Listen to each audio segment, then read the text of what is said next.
దేవునికి స్తోత్రం. ఏదైనా సర్వశక్తిమంతుడైన దేవాదేవుడైన యెహోవా సర్వోన్నతమైన వాగ్దానం, మీ హృదయములలో దిగులు పుట్టనీకుడి. ఇర్మీయా గ్రంథం 51:46. ప్రియా సర్వోన్నతుడైన దేవాదేవుని బిడ్డలారా, ప్రభువైన యేసుక్రీస్తు ఘనమైన నామములో మీ అందరికీ నా హృదయపూర్వకమైన శుభాభివందనాలు తెలియజేస్తున్నాను. ఈ ఉదయకాల సమయం దేవుడు మనకిచ్చిన ఈ శుభవాగ్దానం ద్వారా మనకి జయం కలుగును గాక. మీ హృదయములను కలవరపడనీకుడి, దేవుని యందు విశ్వాసముంచున్నారు, నా యందు విశ్వాసముంచుడి అని ప్రభువు శిష్యులతో చెప్పాడు. నేను ఇంకనూ మీ మధ్య ఉండను, నేను మిమ్మలను విడిచి వెళ్ళబోచున్నాను అని చెప్పినప్పుడు శిష్యుల హృదయము కలవరపడాను. మీ హృదయములను కలవరపడనీకుడి, నేను వెళ్ళి ఆదరణకర్తను మీ వద్దకు పంపేదను అని ప్రభు చెప్పాడు. దేవుని యందు పూర్ణ విశ్వాసం లేని వారు కలవరపడెదరు, వారు దిగులు పడెదరు, చింతపడెదరు. కానీ దేవుని వాక్యం భయపడకుడి, దిగులు పడకుడి, ధైర్యం తెచ్చుకోనండి అని హెచ్చరించున్నది. ఏదైనా తోటలో ఆజ్ఞాతిక్రమం చేస్తున్నప్పుడు ఆదాము అవ్వలు భయపడ్డారు. ఆ భయం నేటి వరకు వివిధ రీతులుగా మానవ జాతిని ఏలుచు మరణం వరకు కూడా నడిపించున్నది. అయితే పాపమును మరణమును జయించిన ప్రభు మన భయములన్నిటి నుండి మనలను విడిపించినాడు. భయపడకము, నేను నీ దేవునై ఉన్నాను.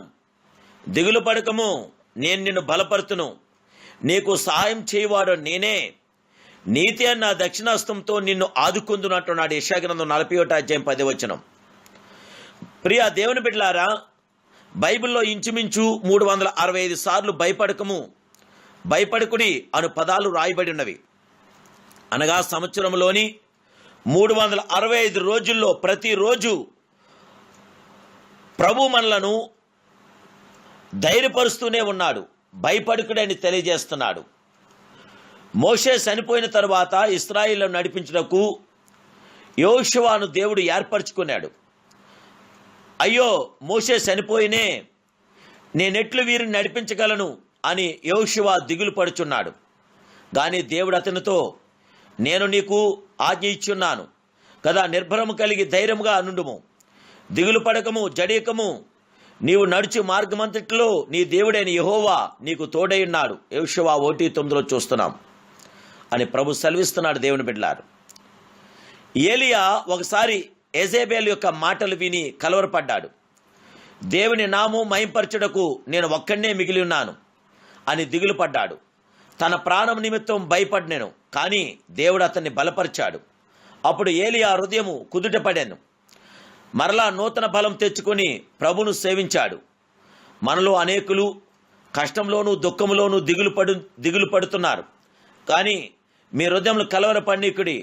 లోకంలో మీకు శ్రమ కలుగును, అయినను ధైర్యం తెచ్చుకోండి, నేను లోకంను జయించున్నాను అని ప్రభు సెలవిచ్చున్నాడు. దేవుని బిడ్డలారా, ఆయన మిమ్మల్ని గురించి చింతించున్నాడు కనుక మీ చింత యావత్తు ఆయన మీద వేయండి. ఏమి తిందుమో ఏమి తాగుదమో అని మీ ప్రాణమును గూర్చైనను, ఏమి ధరించుకుందామో అని మీ దేవుని గూర్చైనను చింతించకండి.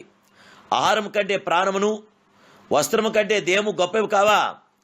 గొప్పవైన ప్రాణమును దేహమును ఇచ్చిన మన దేవుడు ఆహారమును వస్త్రములను మనకి ఈడ తప్పక ఇచ్చును కదా.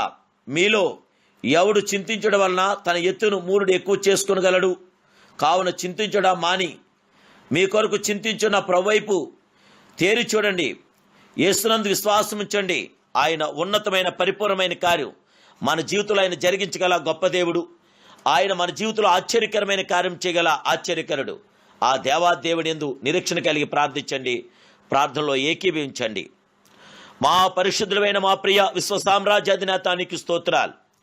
ఈ ఉదయకాల సమయంలో నీ పిల్లైన మమ్మల్ని జ్ఞాపం చేసుకోండి. మీరు ఇచ్చిన ఈ శుభవాగ్దానం ద్వారా నాయన మా హృదయాల్లో దిగులు పట్టకుండా, మేము కలవరపడకుండా, మేము అధైర్యపడకుండా మీ కృప చొప్పున మమ్మల్ని బలపరిచి మమ్మల్ని ఆశీర్వదించి దీవించి ఈ దినమంతా మాకు జయ విజయం దయచేసి మా పక్షాల నుండి మాకు తోడేయండి. మా ముందుండి మీ కార్యం మా పట్ల జరిగించి మీ పరిశుద్ధ ఆత్మ అభిషేకం మమ్మల్ని తృప్తిపరచమని యేసు నామములో ప్రార్థిస్తున్నాను పరమ తండ్రి.